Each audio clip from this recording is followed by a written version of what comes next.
بسم اللہ الرحمن الرحیم اللہم صلی علی محمد وعلی محمد وصحابہ وبارک وسلم وصلی علیہ۔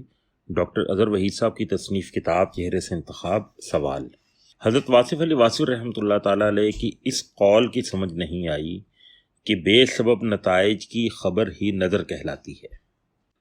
جواب: سبب اور نتائج کا تعلق عالم خلق سے ہے، جبکہ مشیت اور ارادہ عالم امر سے تعلق رکھتا ہے۔ صاحب نظر وہی ہے جو عالم خلق کی خبر رکھے اور عالم امر پر نظر رکھے۔ فیصلے عالم امر میں پہلے ترتیب پاتے ہیں، عالم خلق میں ان کا اعلان بعد میں ہوتا ہے۔ اہل نظر عالم امر کی خبر عالم خلق تک پہنچاتے ہیں، اسی لیے نقیب فطرت کہلاتے ہیں۔ دراصل وہ امر کے واصف ہوتے ہیں اور خلق کے ناصح۔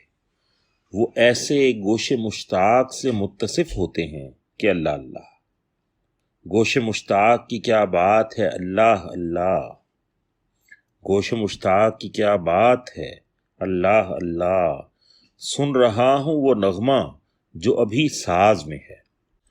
کار ساز ازل کے ساز مشیت سے جو مدھر نغمہ بکھرتا ہے، وہ عالم امر میں پہلے نشر ہوتا ہے، بعد میں سبب اور نتائج کا تانا بیانہ پہن کر عالم خلق میں نزول اجلال کرتا ہے۔ اہل نظر اپنے خاکی پیکر کے ساتھ خاک کے پتلوں کے درمیان اس طرح خاک نشین ہوتے ہیں کہ ان کی خاکساری اور خاک بصری سر بسر مخلوق کے لیے حجاب ہے۔